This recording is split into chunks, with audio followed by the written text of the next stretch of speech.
I had an injury that held me back a little bit. My stop, my game just dropped. I'm just going to try to work hard and just be humble and hungry, and just work on my game every day. Joshua Cornell Selby, born March 27, 1991.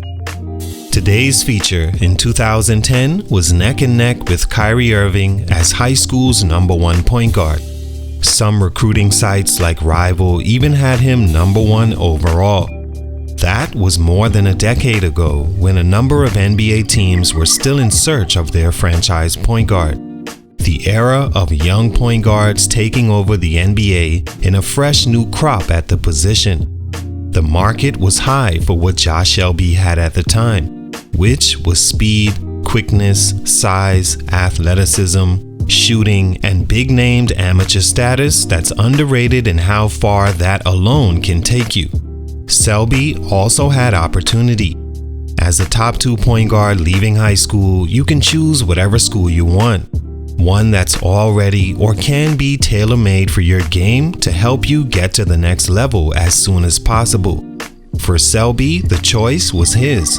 After decommitting from Tennessee, a year later he would commit to Kansas, which even shocked Bill Self, who was not expecting the nation's #1 recruit to commit to Self's plan and making this his highest ranked signee. The opportunity as a basketball player at the time got no bigger than that. But at Kansas, a controversy arose behind Selby's family friend, whom the NCAA investigated and found gave improper benefits to Selby and suspended him for 9 games and ordered him to pay almost $5,000 in improper funds to charity. By the time Selby hit the floor, his team was already halfway into winning what would be 18 straight games. A very good team with 5 future NBA players, not including Selby. So he struggled establishing himself as the guy everyone was waiting to see in the NBA and thought to be next up. The controversy, along with never doing what it required at Kansas in his lone, disappointing season, caused him to fall big time in the 2011 draft to the 49th overall pick. His high school ranking rival Kyrie Irving became the first overall pick in the same draft. As expected of rookies, not many are seen as players that should have immediate impact. Maybe the lottery or first round, but definitely not the 49th overall pick in the second round. Selby, though, struggled in his first season, not being able to do anything well on the floor. But to begin his 2012 summer, he was taking advantage of a year under his belt and lighting up the Vegas Summer League, averaging 24 points a game, hitting 7 threes in one of the games, and co-starring as MVP with the 6th pick Damian Lillard. Those would be the highlights of his NBA career. What happened? Let's talk about it. It's your boy JC, Stunted Growth. Let's get it. Take a minute to like, subscribe, and comment on who I should do next. Josh Selby is a 6'2" point guard shooting guard from Baltimore, Maryland.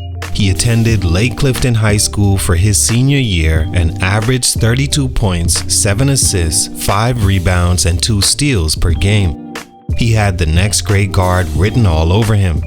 At that stage, this is where your environment can factor in and where the wolves and vultures watch keen eye over everything, especially a young basketball player with the potential of being a cash cow. Selby was this, and his advisors knew it. Josh was a McDonald's All-American and a Jordan Brand Classic participant. He originally committed to play for the University of Tennessee, but decommitted and took a scholarship from Kansas, which he announced at the Jordan Brand Classic in Madison Square Garden. He was the highest rated player Bill Self ever signed up to that point. Upon his arrival at KU, the NCAA began an investigation into his relationship with one of those aforementioned vultures, resulting in Selby being suspended for 9 games and ordered to pay money to charity. Coming from the environment he did, though, taking a little money that could feed you and your family isn't a tough choice to make, but is one that led to his slow start on the court at KU.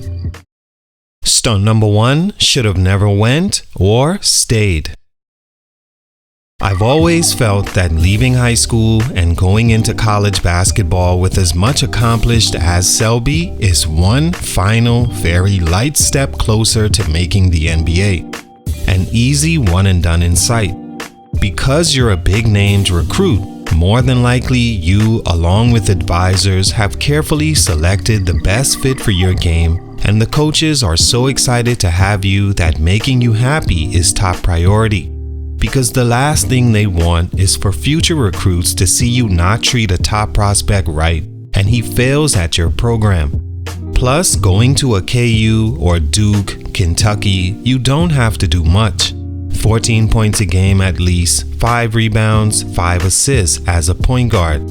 Shoot a decent 3-point percentage, help the team to the tournament, a few big games where you exploded for 20 or more, and finish out the season healthy.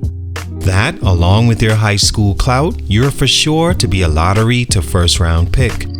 With so much talent set to the roster his freshman season, it either would have made things easy for him to have an average year and still go high in the draft, or difficult to assert his dominance and not put up the numbers.